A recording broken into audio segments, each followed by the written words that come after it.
Hello दोस्तों। स्वागत है एक बार फिर से आप सभी का आपका अपने चैनल वीके ऑनलाइन क्लास में। तो आज की इस वीडियो में हम लोग बात करेंगे दोस्तों छत्तीसगढ़ के इतिहास के भाग 6 में। इसमें भी हम लोग कुछ इम्पोर्टेंट क्वेश्चन देखेंगे जो कि आगामी एग्जाम के लिए इम्पोर्टेंट है। तो दोस्तों वीडियो को स्टार्ट करने से पहले अगर आप लोगों ने चैनल को सब्सक्राइब नहीं किया है तो चैनल को सब्सक्राइब कर बेल आइकन प्रेस कर दीजिए ताकि आने वाले वीडियो की नोटिफिकेशन आपको मिल सके।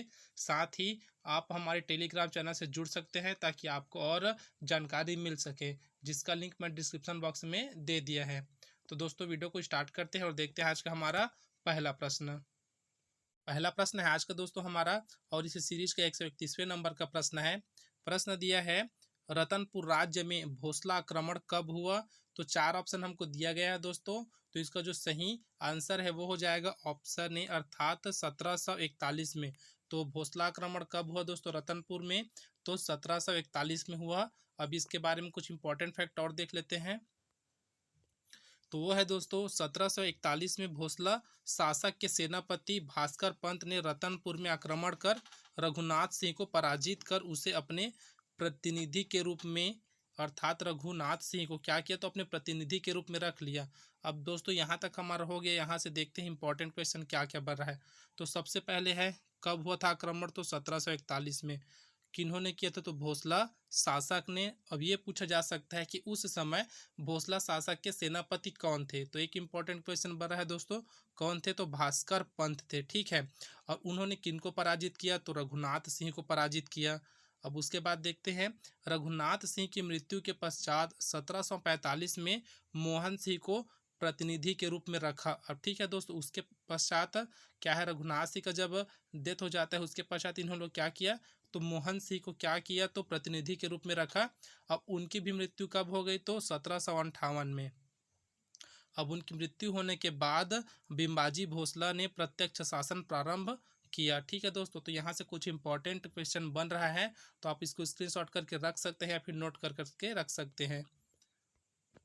अगला प्रश्न है, संविधान सभा में शामिल छत्तीसगढ़ के सदस्य का नाम क्या है? तो चार ऑप्शन यहाँ भी दिया गया है दोस्तों। ये व्यापम द्वारा जो एग्जाम होता है फूड इंस्पेक्टर को, उसमें 2007 में पूछा गया प्रश्न है। तो इसका जो आंसर हो जाएगा दोस्तों वो है राम प्रसाद पोटाई। तो ये क्या थे दोस्तों? तो संविधान सभा में शामिल छत्तीसगढ़ के सदस्य थे।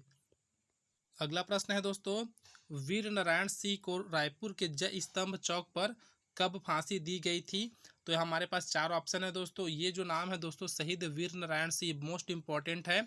अगर आप लोग छत्तीसगढ़ कोई से भी एग्जाम दिलाते हैं तो, क्योंकि इनमें से एक ना एक क्वेश्चन पूछा जाता है इनके ऊपर से। तो दोस्तों इसका जो आंसर देखते हैं सबसे पहले। तो इसका जो आंसर है वो हो जाएगा ऑप्शन ए अर्थात 10 दिसंबर 1857 को। अब इसको ऐसे पूछा जाता है दोस्तों, कहाँ फांसी दिया गया था? ठीक है, तो क्या है, रायपुर के जय स्तंभ में। दूसरा पूछा जाता है दोस्तों सन, तो यहाँ से हमको मिल गया। एक पूछा जाता है दोस्तों ये कहाँ के जमींदार थे? तो याद रखना ये सोना खान के जमींदार थे। और इन यहाँ से पूछा जाता है कि वो किस जाति के थे। तो मोस्ट इंपॉर्टेंट, तो बहुत बार पूछा गया है कि वो किस जाति के थे। तो क्या थे? वो बिंझवाड़ जाति के थे। इतना आप लोग याद रखना इस क्वेश्चन से। अगला प्रश्न है दोस्तों, क्रांतिकारी हनुमान सिंह ने किस ब्रिटिश अधिकारी की हत्या की थी? तो किसकी हत्या की थी दोस्तों? ये हो जाएगा ऑप्शन सी हमारा सही हो जाएगा, सिडवेल की। ठीक है दोस्तों, ऑप्शन सी क्या हमारा यहाँ सही हो गया। अब देखते हैं कुछ इंपॉर्टेंट फैक्ट। तो यह है दोस्तों, हनुमान सिंह भारत के एक स्वतंत्रता सेनानी थे जिनको छत्तीसगढ़ का मंगल पांडे कहा जाता है। ठीक है दोस्तों, इसको आप लोग याद रखना कि छत्तीसगढ़ का क्या कहा जाता है तो मंगल पांडे। किनको कहा जाता है? तो हनुमान सिंह को कहा जाता है। 18 जनवरी 1858 को उन्होंने सर्जेंट मेजर सीडवेल की हत्या कर दी थी। ठीक है दोस्तों, जो रायपुर के तृतीय रेजिमेंट का फौजी अफसर था। तो इसको भी याद रखना कि वो किस रेजिमेंट का अफसर था। और उसके बाद किनकी हत्या की थी दोस्तों? तो यहाँ से हमको मिल गया सिडवेल की हत्या की थी। अब कब की थी इसको भी? तो 18 जनवरी 1858 को की थी। और एक और है दोस्तों, तो किस नाम से इनको और जाना जाता है? तो छत्तीसगढ़ का मंगल पांडे के नाम से भी जाना जाता है। अगला प्रश्न है, भारत के अभेद्य किलों में गिना जाता है। किनको गिना जाता है दोस्तों? तो यहाँ ऑप्शन है सही हो जाएगा चैतुरगढ़ किला को। तो दोस्तों आप लोग कमेंट बॉक्स में कमेंट करके बताइएगा कि चैतुरगढ़ को छत्तीसगढ़ के और किस नाम से जाना जाता है। अगला प्रश्न है, सूबेदार केशव गोविंद के शासन काल में इस राज्य में निम्नलिखित में से कौन यूरोपीय यात्री आया था जिसने यहाँ की संस्कृति स्थिति के बारे में लिखा था। तो दोस्तों एक वीडियो में हम लोग डिस्कस किए थे, हम लोग देखे थे कि वहाँ 3 यात्री आए थे, ठीक है, यूरोपीय 3 यात्री आए थे। तो उनके शासनकाल के हिसाब से तो यहाँ हमको पूछा गया है केशव गोविंद के शासनकाल में, ठीक है दोस्तों, सूबेदार केशव गोविंद के शासनकाल में। तो इसका जो आंसर हो जाएगा वो हो जाएगा ऑप्शन डी, कोलब्रुक। अगला प्रश्न है दोस्तों, भूमकाल का विद्रोह कब हुआ था। मोस्ट इंपॉर्टेंट क्वेश्चन है दोस्तों, इसका आंसर हो जाएगा ऑप्शन बी सही हो जाएगा, अर्थात 1910 में हुआ था भूमकाल का विद्रोह। अब इसके बारे में थोड़ा सा देखते हैं दोस्तों। तो इसके जो नेतृत्व थे वो कौन थे, इसके नेतृत्व करता तो गुंडाधुर, ठीक है दोस्तों, क्या है गुंडाधुर। और ये कहाँ के जमींदार थे, तो नेतानार के जमींदार थे। अब ये उस समय यहाँ के शासक कौन थे, अगर ये पूछा जाता है तो कौन थे, तो रुद्र प्रताप सिंह देव थे उस समय इस यहाँ के शासक। उसी प्रकार इसका उद्देश्य क्या था, मतलब जो ये विद्रोह हुआ था उसका उद्देश्य क्या था, तो क्या था, शोषण के विरुद्ध, ठीक है दोस्तों, शोषण के विरुद्ध लोग क्या किए थे, वहाँ युद्ध किए थे। उसके बाद है दोस्तों दमन करता, तो कौन थे, कैप्टन गेयर। उसके बाद इस विद्रोह का अगर हम लोग यहाँ प्रतीक देखें दोस्तों तो वो क्या है, लाल मिर्च प्लस की टहनी, ये दो इसके क्या थे, तो प्रतीक थे। और अंतिम सामना कहाँ हुआ था दोस्तों, तो अलवार में हुआ था।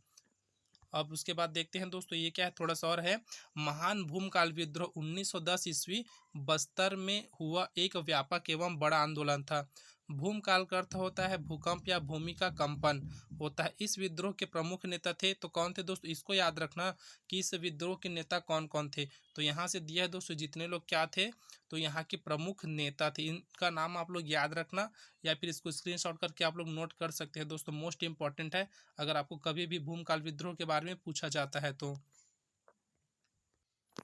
अगला प्रश्न है दोस्तों, मैगजीन लश्कर हनुमान सिंह ने किस अधिकारी की हत्या की थी, किनकी हत्या की थी दोस्तों, ये ऑप्शन हमारा ए सही हो जाएगा, अर्थात स्मिथ की हत्या की थी उन्होंने। बात करते हैं दोस्तों अब अगले प्रश्न की जो है, राजा अपिलक किस राजवंश के शासक थे। तो 4 ऑप्शन दिया है दोस्तों, इसका जो आंसर हो जाएगा वो हो जाएगा ऑप्शन डी, सातवाहन वंश के, ठीक है। तो देखते हैं इसके बारे में कुछ एक्स्ट्रा फैक्ट और क्या है। तो ये है दोस्तों, आप लोग इसको स्क्रीनशॉट करके रख लेना क्योंकि मोस्ट इंपॉर्टेंट है। अगर आपको शॉर्ट में पूछा जाता है सातवाहन वंश के बारे में तो आप लोग इसको लिख सकते हैं।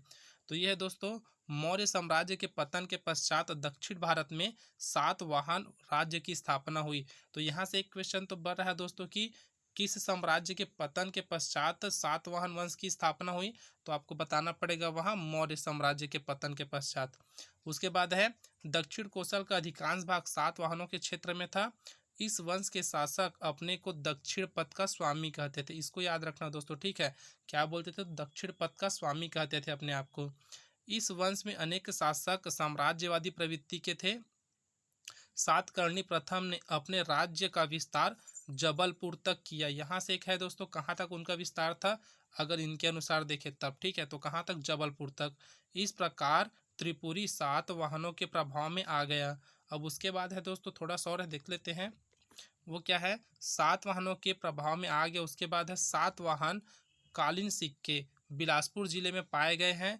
इनके शासक काल में आर्य संस्कृति का विस्तार दक्षिण में व्यापक रूप से हुआ, ठीक है दोस्तों, इसको आप लोग याद रखना कि इनके शासन काल में किसका विस्तार ज़्यादा था, तो आर्य संस्कृति का। यह काल 200 ईसा पूर्व से 600 ईसा पूर्व के मध्य का है। यहाँ से भी क्वेश्चन बनता है दोस्तों, किनके मध्य है, मतलब किस ईसा पूर्वी से किस ईसा पूर्वी के मध्य है करके। अब उसके बाद लास्ट है दोस्तों, सातवाहन राजा अपिलक की एकमात्र मुद्रा रायगढ़ जिले के बालपुर नामक स्थान से प्राप्त हुई है। इसको आप लोग याद रखना दोस्तों, लास्ट लाइन जो है ना मोस्ट इंपॉर्टेंट है ये वाला, इसको आप लोग नोट कर लेना। अगला प्रश्न है, भारत की प्राचीनतम नाट्यशाला किस जिले में है। तो किस जिले में है दोस्तों, ऑप्शन बी हमारा सही हो जाएगा, अर्थात सरगुजा जिले में है। तो ये है दोस्तों छत्तीसगढ़ के सरगुजा जिले में रामगढ़ की पहाड़ियाँ, इसको याद रखना किसकी पहाड़ियाँ है, तो रामगढ़ की पहाड़ियों पर स्थित सीता वेंगरा गुफा देश की सबसे पुरानी नाट्यशाला है। अगला प्रश्न है, नलवंशी शासकों का राज्य स्थित था, कहाँ स्थित था दोस्तों, तो यहाँ हमारा ऑप्शन ए जो है वो सही हो जाएगा, अर्थात बस्तर क्षेत्र में। तो इसके बारे में कुछ देखते हैं दोस्तों, नल वंश का शासक छत्तीसगढ़ में 5 से 12 तक था। यह है ठीक है दोस्तों, एक यहाँ से हमारे पास क्वेश्चन बन रहा है। अब इस वंश के संस्थापक वराह राज शिशुक, ठीक है दोस्तों, दोनों नाम याद रखना, वराह राज है और क्या है, शिशुक थे। इनका शासन क्षेत्र बस्तर। अब बस्तर का कहाँ है दोस्तों, वो भी देख लेते हैं। उस समय कोरापुट था, लेकिन वर्तमान में इसको क्या बोलते हैं, कांकेर के नाम से जानते हैं। तथा इनकी राजधानी पुष्करी, जो वर्तमान में क्या है, भोपालपट्टनम बीजापुर जिला। तो ये थी इनकी क्या थी दोस्तों, तो राजधानी थी और उनका क्षेत्र था। अगला प्रश्न है, जनवरी 1858 में रायपुर में नेता कौन थे? तो कौन नेता थे दोस्तों? तो ऑप्शन बी हमारा सही हो जाएगा, अर्थात हनुमान सिंह। अगला प्रश्न है दोस्तों, अंग्रेजों द्वारा छत्तीसगढ़ के लिए गठित प्रथम प्रादेशिक सेना का प्रथम कमांडर कौन था? कौन था दोस्तों? तो ऑप्शन ए हमारा यहाँ सही हो जाएगा, अर्थात कैप्टन मार्कसन। अगला प्रश्न है, महात्मा गांधी 1933 में द्वितीय छत्तीसगढ़ प्रवास में आए थे, अर्थात दूसरे बार वो कहाँ छत्तीसगढ़ के जब प्रवास में आए थे तो इनमें से कहाँ आए थे, हमको ये पूछा गया है। तो इसका आंसर हो जाएगा दोस्तों ऑप्शन डी, अर्थात बिलासपुर में आए थे। अगला प्रश्न है, गोपाल कृष्ण गोखले कब रायपुर आगमन हुआ? ठीक है दोस्तों, इनका कब रायपुर आगमन हुआ था ये हमसे पूछा गया है। तो इसका जो आंसर है दोस्तों वो हो जाएगा ऑप्शन बी, 1918 में। तो दोस्तों आप लोग एक चीज़ मेरे को बताइएगा कमेंट बॉक्स में कमेंट करके कि जो गोपाल कृष्ण गोखले हैं ना, ये किनके राजनीतिक गुरु माने जाते हैं। ठीक है, एक बार फिर से पढ़ता हूँ प्रश्न कि जो गोपाल कृष्ण गोखले हैं वो किनके राजनीतिक गुरु माने जाते हैं, आपको कमेंट बॉक्स में कमेंट करके बताना है। तो देखो दोस्तों, जब गोपाल कृष्ण गोखले जी छत्तीसगढ़ में आए थे तो क्या करने आए थे, ठीक है, तो उनका एक लक्ष्य था कि यहाँ के जो बुद्धिजीवी है ना, उनको देश के राजनीति से जागृत एवं सक्रिय करना था। ये उनका मुख्य उद्देश्य था। इसी उद्देश्य को लेकर के वे छत्तीसगढ़ आए थे। कब आए थे? तो 1915 को। अगला प्रश्न देखते हैं दोस्तों, इस राज्य के सिरपुर के किस राजवंश के शासन काल में रानी वास्टा ने ईंटों से एक मंदिर का निर्माण कराया था? तो इसका जो आंसर हो जाएगा दोस्तों वो हो जाएगा ऑप्शन सी, पांडु वंश। इसके बारे में कुछ फैक्ट देखते हैं। तो यह है दोस्तों, रानी वास्टा देवी ने पति हर्षवर्धन के स्वर्गवास होने के उपरांत, तो देखो यहाँ से एक क्वेश्चन बनता है, रानी वास्टा के पति का क्या नाम था? तो यहाँ से है दोस्तों हर्षवर्धन। ठीक है, उनके मृत्यु के पश्चात क्या हुआ, उसके पुत्र महाशिव बालार्जुन, ये भी इम्पोर्टेंट नाम है दोस्तों, महाशिव बालार्जुन के शासनकाल। अब इनका शासनकाल कब से कब तक था, इसको भी आप लोग नोट करके रख सकते हैं। तो 595 से 655 ईस्वी तक में उनकी स्मृति को चिरस्थायी बनाने हेतु सिरपुर में विष्णु मंदिर का निर्माण करवाया, जो वर्तमान में लक्ष्मण मंदिर के नाम से विख्यात है। यहाँ से बहुत सारे क्वेश्चन बन गए दोस्तों। तो पहला क्वेश्चन तो ये बना है कि रानी वास्टा देवी के पति का क्या नाम था और उनके पुत्र का क्या नाम था। यहाँ से उनका क्या है, शासनकाल कहाँ से कहाँ तक था। ठीक है, और उनके बाद ये बना है कि इन्होंने कहाँ मंदिर का निर्माण कराया था, तो सिरपुर में। कौन से मंदिर? तो विष्णु मंदिर का निर्माण, जो कि अब वर्तमान में लक्ष्मण मंदिर के नाम से जाना जाता है। अगला प्रश्न देखते हैं दोस्तों, निम्नलिखित में से किस वर्ष में रायपुर को इस राज्य की राजधानी बनाया गया? ठीक है दोस्तों, तो रायपुर को कब इस राज्य की राजधानी बनाया गया था? तो इसका जो आंसर हो जाएगा वो है ऑप्शन ए, अर्थात 1818 ईस्वी में। ये दोस्तों व्यापम पटवारी 2017 में पूछा गया प्रश्न है। अगला प्रश्न है दोस्तों, तुम्माड़ से शासन करने वाले अंतिम कलचुरी शासक कौन था? इसको आप कमेंट बॉक्स में कमेंट करके बताइएगा दोस्तों मेरे को। 148वें नंबर के प्रश्न का आंसर आपको कमेंट बॉक्स में कमेंट करके बताना है कि इसका आंसर क्या है। अगला प्रश्न देखते हैं, निम्न में से साहित्य में प्रथम छत्तीसगढ़ नाम का प्रयोग करने वाले कौन हैं? तो चार ऑप्शन हमको यहाँ दिया गया है दोस्तों। ऑप्शन ए में दिया है पंडित सुंदरलाल शर्मा, ऑप्शन बी है कवि दलराम, ऑप्शन सी है बाबू रेवाराम और ऑप्शन डी है पंडित माधवराव सप्रे। तो इसका जो आंसर हो जाएगा दोस्तों वो हो जाएगा ऑप्शन बी, कवि दलराम। अगला प्रश्न है, मराठा शासक बिम्बाजी भोसले की पत्नी का नाम था, तो क्या नाम था दोस्तों? इनका जो नाम था वो है ऑप्शन ए सही हो जाएगा, आनंदीबाई। तो इसको नाम याद रखना दोस्तों, बिम्बाजी भोसले की पत्नी का क्या नाम था? तो आनंदीबाई था।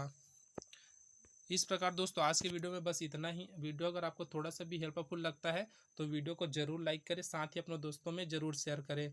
अब मिलते हैं दोस्तों अगले वीडियो में। इस वीडियो में बने रहने के लिए आप सबका बहुत बहुत धन्यवाद।